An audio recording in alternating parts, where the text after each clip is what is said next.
नमस्कार विद्यार्थी मित्र मैत्रिणींनो, केसागर पब्लिकेशनच्या केसागर करिअर अकॅडमी युट्यूब चॅनलवरती तुमचं पुन्हा एकदा स्वागत आहे। येणाऱ्या अपकमिंग सगळ्याच परीक्षा ज्याच्यामध्ये राज्यसेवा पूर्व परीक्षा, कंबाईन गट ब गट क मुख्य परीक्षा, टीईटी आणि तुमची टेटची परीक्षा आणि 2026च्या संयुक्त गट ब गट क पूर्व परीक्षा, या सगळ्याच परीक्षांसाठी सोबतच सेटनेटच्या परीक्षा, सगळ्याच परीक्षांसाठी आपल्या इथे लेक्चर सिरीज चालू आहेत। दर्जेदार अशी पुस्तकं तुम्हाला इथं सजेस्ट केली जात आहेत। तर आता प्रत्येक परीक्षेचा जर सिलेबस तुम्ही तिथं बघितला तर काहीसा जो सिलेबस आहे बऱ्याच एक्झामला ओव्हरलॅप होतो। फॉर एक्झाम्पल जनरल सायन्स, ज्याला आपण विज्ञान म्हणतो, विज्ञान हा जो विषय आहे प्रत्येक परीक्षेला आहे। जसं की तुम्ही राज्यसेवा पूर्व परीक्षा बघा, 25 मार्काला विज्ञान आहे। कंबाईन परीक्षेला तुम्हाला विज्ञान विचारलं जातं, कंबाईन मेन्सला तुम्हाला विचारलं जातं, टीईटी टेट परीक्षेला विचारलं जातं आणि जवळजवळ सगळ्याच सरळ सेवा भरतीमध्ये एक्झाम होतात। सगळ्याच एक्झामसाठी तुम्हाला तिथं विज्ञान विचारलं जातं। आता विज्ञानामध्ये तुम्हाला फिजिक्स, बायोलॉजी, केमिस्ट्री हे जे पार्ट आहेत ना, हे सगळे कव्हर केले जातात। सोबतच मॉडर्न फिजिक्सचा पार्ट पण कव्हर केला जातो आणि त्याच्यामध्ये अवकाश आणि खगोलशास्त्र हा सुद्धा भाग कव्हर केला जातो। बरेच विद्यार्थी अवकाश आणि खगोलशास्त्र स्किप करतात आणि मग म्हणतात की हे क्वेश्चन कुठून आले, कसे आले, किंवा विद्यार्थ्यांचं म्हणणं असतं की आउट ऑफ सिलेबसच क्वेश्चन आले, हे मी वाचलंच नव्हतं वगैरे वगैरे। ठीक आहे, तर सिलेबस थोडासा समजून घ्या। आपल्या केसागर पब्लिकेशनची दोनच पुस्तकं आहेत जी की तुम्हाला प्रत्येक परीक्षेसाठी विज्ञानासाठी अतिशय उपयोगी ठरणार आहेत आणि संपूर्ण भारतातील विद्यार्थी हे पुस्तक वापरतात। कोणतं पुस्तक आहे? रवी भूषण सरांचं पुस्तक। पहिलं पुस्तक आहे सामान्य विज्ञान, लुसेंट जनरल सायन्स, 14 वर्ष विद्यार्थी प्रिय ठरलेल्या इंग्रजी संदर्भाचा सुबोध मराठी अनुवाद, केसागर पब्लिकेशन, सामान्य विज्ञान। तर हे जे पुस्तक आहे मूळ लेखक आहेत रवी भूषण सर, अनुवाद केलेला आहे अमर मुळे सर आणि योगेश नेतनकर सरांनी आणि संस्करण आहे अनिरुद्ध क्षीरसागर सरांचं। राज्यसेवा पूर्व परीक्षा 1 डिसेंबर 2024 ला 20 पैकी 15 प्रश्न या पुस्तकामधून होते। 4 जूनची जी परीक्षा झाली होती 22 पैकी 19 प्रश्न या पुस्तकामधून होते आणि 23 जानेवारी 2022 ला जी परीक्षा झाली होती ना, त्याच्यामध्ये 23 पैकी 23 प्रश्न या पुस्तकामधून विचारलेले होते। आणि ह्या पुस्तकासोबतच तुम्ही काय करू शकता, तुम्हाला इथं एक एमसीक्यूचं पुस्तक मिळत आहे, लुसेंटचं पुस्तक आहे, लक्षात घ्या। तर लुसेंटचं पुस्तकच तुम्हाला एमसीक्यूचं मिळत आहे, ते सुद्धा तुम्ही सोबत सोबत अभ्यासलं पाहिजे। जसं की केसागर ऑब्जेक्टिव्ह जनरल सायन्स आणि मॉडेल प्रॅक्टिस सेट, रवी भूषण सर, अनुवाद आहे हेमंत देव सरांचा। ठीक आहे, ओके। तर ह्या पुस्तकाच्या बाहेर क्वेश्चन जातच नाहीत, लक्षात घ्या। कितीही मॉडरेट टू डिफिकल्ट लेवलचे क्वेश्चन तुम्हाला येऊ द्या, इथूनच तुमचे क्वेश्चन कव्हर होतात। आणि याच पुस्तकामधून आपण खगोलशास्त्र आणि अवकाश हा जो पार्ट आहे हा पूर्ण करतोय। त्यापूर्वी चॅनलवरती नवीन असाल तर चॅनलला सबस्क्राईब करा, बेल नोटिफिकेशन ऑन करा, म्हणजे लेक्चरच्या ज्या नोटिफिकेशन आहेत तुमच्यापर्यंत वेळेवर पोहोचतील। पुस्तक मागवताना तुम्हाला डिस्क्रिप्शन बॉक्स मध्ये लिंक दिलेली आहे, त्या लिंकवरती जाऊन तुम्ही डायरेक्ट पुस्तकं परचेस करू शकता। आता हा जो पार्ट आहे हा पार्ट तुम्हाला पुस्तकामध्ये डायरेक्ट दिलेला आहे, खगोलशास्त्र आणि अवकाशशास्त्र। तर हे सेशन आपण कोणत्या दृष्टिकोनातून घेत आहोत? येणाऱ्या तुमच्या कंबाईन गट ब गट क च्या मेन्स आणि तुमची राज्यसेवा पूर्व परीक्षा आणि तुमच्या 26 मधल्या पूर्व परीक्षा पण असतील, पण शक्यतो तर याचा फायदा राज्यसेवा परीक्षा आणि जे विद्यार्थी कंबाईन मेन्स देत आहेत त्यांना डेफिनेटली होऊन जाईल। ठीक आहे, ओके। आता बघा, खगोलशास्त्र आणि अवकाशशास्त्र, तर बेसिक विद्यार्थी काय करतात, फक्त एमसीक्यू सॉल्व्ह करतात, बरोबर। राज्यसेवा पूर्व परीक्षा असू द्या, कंबाईन असू द्या किंवा कोणतीही परीक्षा असू द्या, तिथं तुम्हाला तुमच्या बुद्धीचा कसच लागतो, लक्षात घ्या। आणि तिथं तुम्हाला खूप काळजीपूर्वक थेरी कव्हर करावी लागते। तर खगोलशास्त्र, अंतराळ विज्ञान आणि खगोल भौतिकी हे आपल्या विश्वाचं दर्शन घडवितात आणि त्यातील आपलं जे स्थान आहे ते ज्ञात करून देतात। आता हे तुम्हाला परीक्षेत विचारतील का? नाही, लक्षात घ्या। आता या विषयाचा अभ्यास जो आहे ना, या विषयाच्या अभ्यासानं मानव जातीने सतत आपली क्षितिजे काय विस्तारलेली आहेत, ब्रह्मांडाचं संशोधन अभ्यास सुरू ठेवलेला आहे, किंवा जगभरामध्ये जेवढे काही शास्त्रज्ञ आहेत ना त्यांनी संशोधन केलेलं आहे। आणि हा जो विषय आहे खगोलशास्त्र आणि अवकाशशास्त्र, याच्यामध्ये चेंजेस होत आलेले आपल्याला दिसून आलेले आहेत, बरोबर। आता हे खगोलशास्त्र प्राचीन काळातील विविध संस्कृतीमध्ये पण अभ्यासलेला आहे किंवा वापरात आलेला आहे। अर्वाचीन काळामध्ये तुम्ही जर गेलात तर तिथं तुम्हाला अत्याधुनिक शोधासाठी, उच्च तंत्रज्ञानासाठी, अवकाश प्रकल्पांसाठी खगोलशास्त्राचा आधार घेतलेला दिसून येतो, बरोबर। अंतराळ असेल, काळ आणि विश्वातील भौतिक परिस्थिती असेल, यांचं जे लिमिटलेस आहे त्या गोष्टी, अमर्यादितता, याचा दृष्टिकोन देणारं परिचय देणारं एक निरीक्षणात्मक शास्त्र म्हणून आपल्याला इथं खगोलशास्त्र आणि अवकाशशास्त्र अभ्यासावं लागतं, बरोबर. आता याच्यामध्ये जर आपण बघितलं तर खगोलशास्त्रामध्ये किंवा खगोल भौतिकीमध्ये अवकाशातील ग्रह, तारे, आकाशगंगा, त्यांचं भौतिक स्वरूप, गुणधर्म आणि खगोलशास्त्राच्या संशोधनामध्ये त्यांच्या भौतिक गुणधर्माचा विचार करून वापरलं जाणारं तंत्र, उपकरणे आणि प्रक्रिया याच्यावरती भर दिला जातो. ठीक आहे. अवकाश संशोधन काय आहे? अवकाश संशोधन हे मानव जातीसाठी कायमच एक प्रथम आणि अंतिम संशोधन क्षेत्र राहिलेलं आहे, लक्षात ठेवा. आजच्या काळातील अवकाश संशोधन हे कृत्रिम उपग्रह, अवकाशातील उपकरणे, नवनवीन तंत्रज्ञान, तसेच भौतिकशास्त्र, खगोल भौतिकी आणि विशेष अभियांत्रिकी कौशल्य यांच्यावरती मोठ्या प्रमाणावर अवलंबून आहे, लक्षात ठेवा. ठीक आहे, ओके, क्लिअर.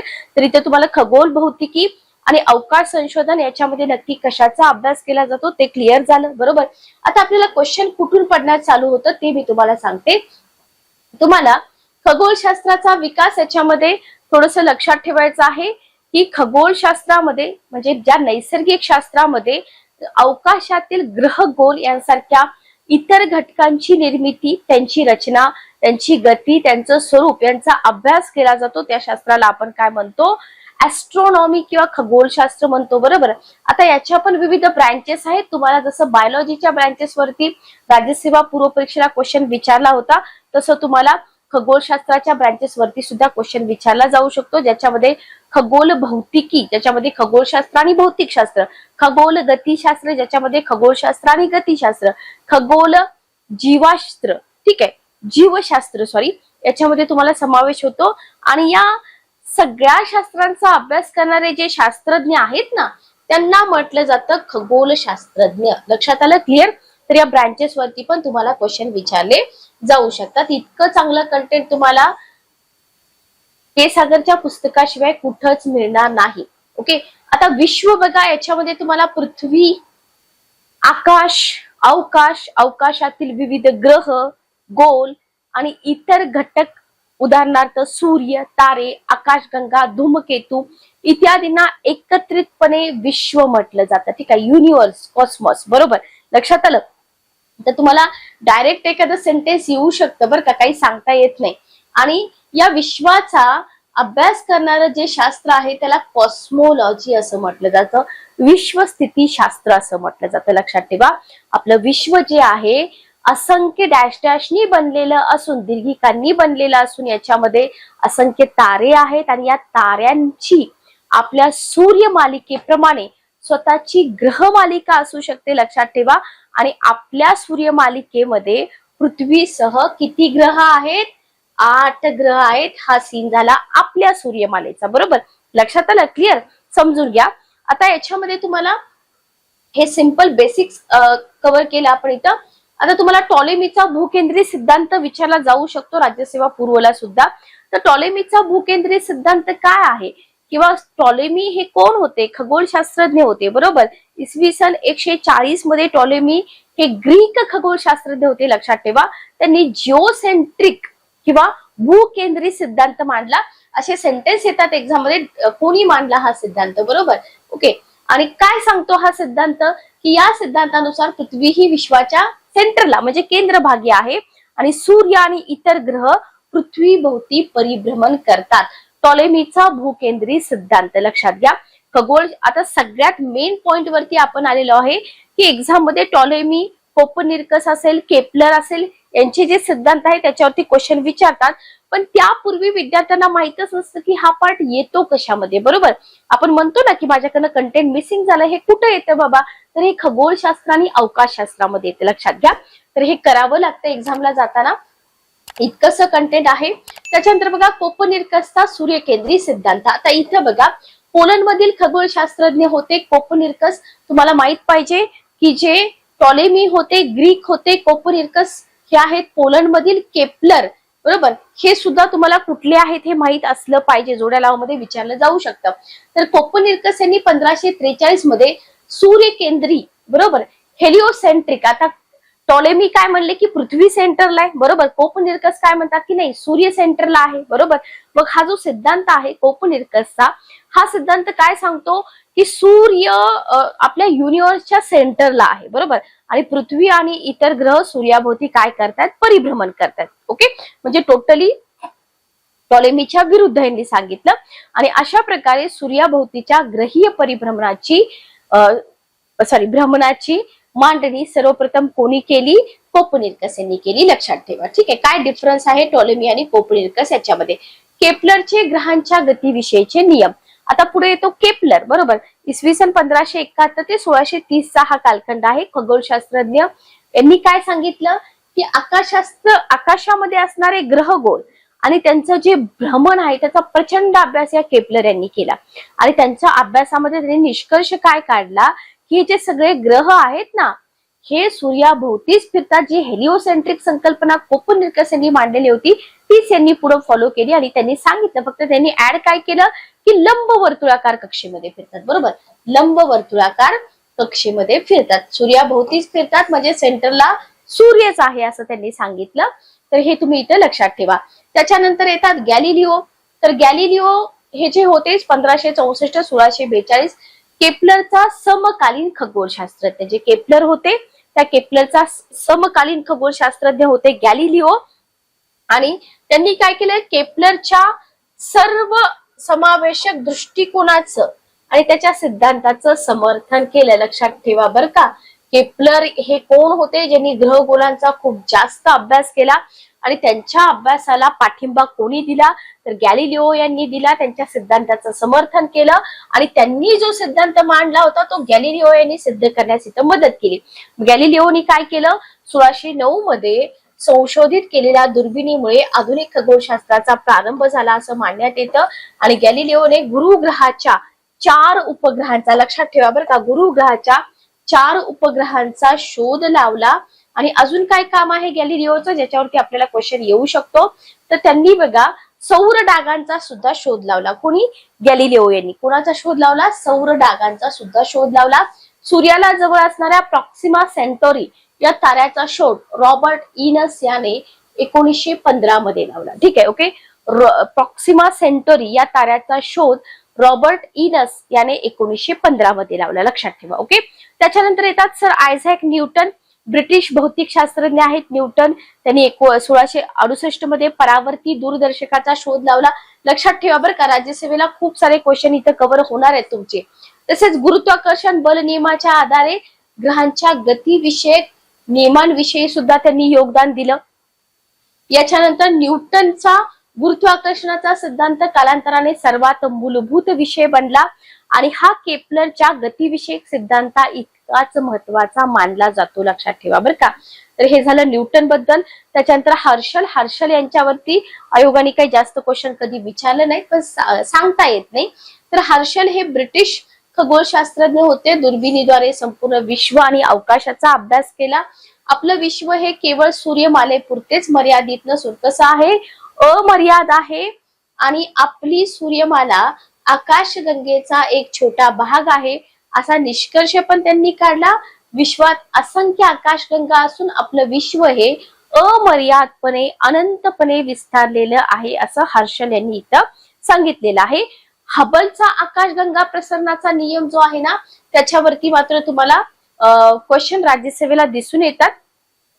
तर हबल हे जे होते ना, बघा आता तुम्ही म्हणाल की मॅडम तुम्ही खूप फास्ट घेताय, आपल्याला फक्त इन्फॉर्मेशन कव्हर करायचे. इथं थोडीशी कॉन्सेप्च्युअल क्लिअरिटी नसली तरी चालते. मी फक्त पूर्व परीक्षेबद्दल बोलते सॉरी, मी मुख्य परीक्षेबद्दल तुम्हाला इथं बोलत नाही. ठीक आहे, फक्त आणि फक्त पूर्व परीक्षा. तर हबलचा आकाशगंगा सिद्धांत जो आहे, आकाशगंगा प्रसरणाचा जो नियम आहे ना, सिंपल तुम्हाला राज्यसेवेला विचारलं जाऊ शकतं की आकाशगंगा प्रसरणाचा नियम कोणाचा आहे, हबलचा आहे. असेच क्वेश्चन तुम्हाला जोड्या लावामध्ये 2 मार्काला विचारले जातात, लक्षात ठेवा. ओके.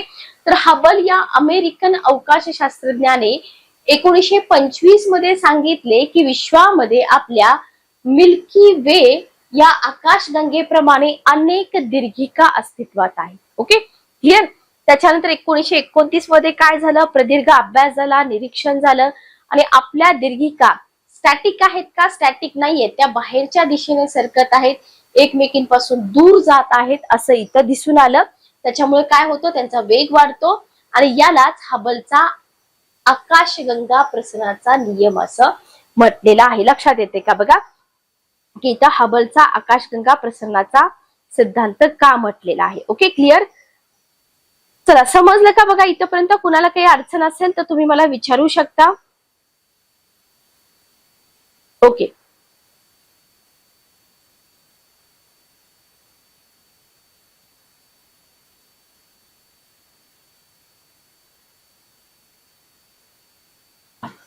नेक्स्ट बघा, आयझॅक ॲसिमो हा अंतराळ शास्त्रज्ञ हबलच्या नियमाशी सहमत नाहीये. ॲसिमो यांचं मत काय आहे की दीर्घिकांचं प्रसरण असं सुरू राहिलं तर त्यांचे अभ्यपर्णही बरोबर सुरू राहील, कालांतराने आकाशगंगाचा वेग अचानक वाढेल आणि मग ते दीर्घिका नाहीशा होतील. आता इथं तुम्हाला हे जे ॲसिमो आहे त्यांचं मत विचारणारच नाहीत, फक्त तुम्हाला सिद्धांत आणि त्यांचे जे काही नियम आहेत ते विचारले जातील जोड्या लावमध्ये. डॉप्लर्स इफेक्ट तुम्हाला करायचा आहे.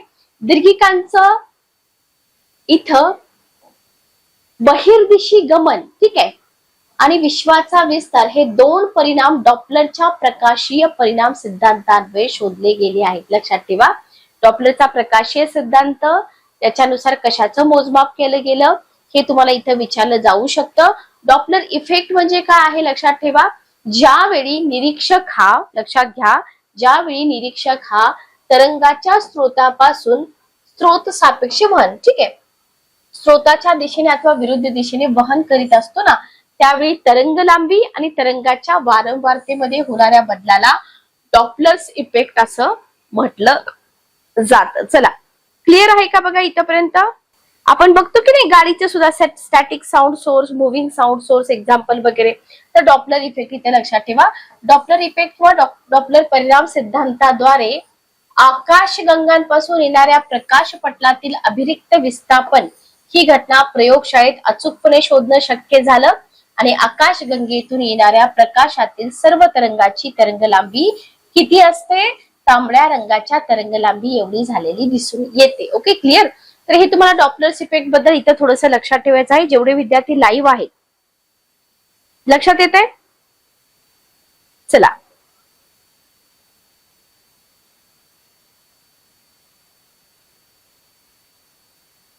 हा वारंवारतेत किंवा पट्टीमध्ये होणारा बदल म्हणू शकता तुम्ही.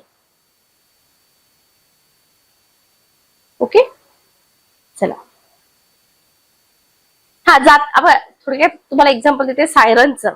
बरोबर, जाताना आवाज बदलणारा सायरन असतो, गाडीचा वेग मोजणारी रडार गन वगैरे, ठीक आहे. ओके, जास्त डीप मध्ये जाऊ नका, आपल्याला काही कॉन्सेप्ट बेस्ड क्वेश्चन जास्त नसतात, ठीक आहे. ओके, चला नेक्स्ट क्वेश्चन बघा, पुढचा प्रश्न, सॉरी पुढचं कंटेंट आपण बघूया. इथं तुम्हाला डॉप्लर इफेक्टची इमेज दिलेली आहे बघा, बघून घ्या. तर निष्कर्ष काय निघतो की निरीक्षणाअंतर्गत असलेली दीर्घिका ही पृथ्वीपासून काय होत आहे? दूर जात आहे. आणि जर हे तरंग जांभळ्या रंगाच्या तरंगलांबी एवढे आढळून आले, म्हणजे व्हायलेट शिफ्ट एवढे, तर आकाशगंगा ही पृथ्वीच्या दिशेने येत आहे असं समजावे लागेल. Okay, clear? तर स्रोतापासून दूर जाताना तरंग कसे दिसतात? मोठे दिसतात. आणि स्रोताकडे जाताना तरंग कसे दिसतात? इथे बघा, तरंग लहान दिसत आहेत. ओके, अभिनील विस्थापन आणि याला अभिरक्त विस्थापन असं म्हटलं जातं. Okay, clear? चला नेक्स्ट बघा, तर हे सगळं तुम्हाला लुसेंटच्या पुस्तकामध्ये दिलेलं आहे. त्याच्यानंतर आहे जॉर्ज लेमेत्रेचा बिग बँग सिद्धांत. जॉर्ज लेमेत्रे बिग बँग सिद्धांत बघा, इसवी सन 1920 मध्ये बेल्जियम मधील अंतराळवीर अबे जॉर्ज लेमेत्रा यांनी काय केलं? विश्वाच्या उत्पत्तीबद्दल एक सिद्धांत मांडला आणि या सिद्धांतानुसार अब्जावधी वर्षापूर्वी एक महाभयानक असा स्फोट झाला, ज्याच्यामध्ये फोटॉन आणि लेप्टोक्वार्क बोऑन यांसारखे गाभ्यातील प्राथमिक पदार्थ कण इतरत्र विखुरले गेले आणि या पदार्थ कणापासूनच आपल्या आकाशगंगेची आणि त्याचबरोबर इतर असंख्य आकाशगंगांची निर्मिती झाली. आणि या आकाशगंगा अजूनही अस्तित्वात असून त्यांचा काय आहे? सतत विस्तार होत आहे. आणि विश्वस्फोटाचा हा बिग बँग सिद्धांत खात्रीशीर जनसामान्य असा आहे. तुम्हाला इथं बिग बँग सिद्धांत जॉर्ज लेमेत्रा असंच जोड्या मध्ये येणार, बाकी जास्त काही कंटेंट राज्यसेवेला किंवा इतर परीक्षांना विचारलं जात नाही. ओके, विश्वोत्पत्तीचा दोलनकारी सिद्धांत. आपल्या विश्वाच्या उगम आणि विकासाबाबत एक नवीन उत्क्रांतीवादी सिद्धांत आहे. आता हा जो दोलनकारी सिद्धांत आहे ना, काय सांगतो हा दोलनकारी सिद्धांत, की आपलं विश्व हे अब्जावधी वर्षापासून एक्सपांडिंग म्हणजे विस्तार आणि आकुंचन दोन अवस्थामध्ये दोलायमान होत आहे. बरोबर. डॉक्टर ॲलन सॉन्डर्स, नाव लक्षात ठेवा, डॉक्टर ॲलन सॉन्डर्स यांच्या निष्कर्षानुसार अदमासे 120 कोटी वर्षापूर्वी अत्यंत भयानक स्फोट झाला आणि तेव्हापासून आपलं विश्व प्रसरण पावत आहे. असं प्रसरण 290 कोटी वर्षापर्यंत सुरू राहील आणि याच्यानंतर गुरुत्वाकर्षण बल अत्यंत प्रभावशाली होऊन विश्व आकुंचन पावण्याच्या क्रियेला सुरुवात होईल आणि या क्रियेला काय म्हटलेलं आहे, अंतर्विस्फोट असं म्हटलेलं आहे. आणि ही क्रिया 410 कोटी वर्षापर्यंत सुरू राहील. परिणामतः विश्व एवढं आकुंचन पावेल की पुन्हा एक महाभयानक स्फोट होईल आणि असं चक्र जे आहे ना हे सतत चालू राहील. ठीक आहे. To the point. तर राज्यसभेला जोड्या लावामध्ये हे क्वेश्चन विचारले जाऊ शकतात. ओके. तर इथं आपले हे जे सिद्धांत वगैरे आहेत हे संपले. जास्त डीप मध्ये जाऊ नका. फक्त कोणता सिद्धांत कोणी मांडला आणि त्याच्यामध्ये काय आहे इतकंच करा. खगोलीय घटक याच्यामध्ये तुम्हाला ग्रह, उपग्रह, तारे, धूमकेतू, दीर्घिका, आकाशस्थ वस्तू ज्या आहेत सेलेस्टियल बॉडीज त्याला म्हटलं जातं खगोलीय घटक. आणि याच्यावरती पण एक्झाम मध्ये क्वेश्चन विचारलेले आहेत, लक्षात घ्या. ज्याच्यामध्ये तुम्हाला आता इथं बघा काही यातलं कंटेंट तुम्ही स्टेट बोर्डामध्ये सुद्धा बघितलं असेल. स्किप फक्त करू नका. कधी कोणता क्वेश्चन येईल राज्यसभेला सांगता येत नाही. ओके. तर दीर्घिका आपण बघतोय खगोलीय घटक. खगोलीय घटकामध्ये पहिला घटक आहे दीर्घिका, ज्याला म्हटलं जातं गॅलेक्सी. ओके. लाईव्ह असणारे विद्यार्थी समजते का बघा, दीर्घिका. ओके. चला.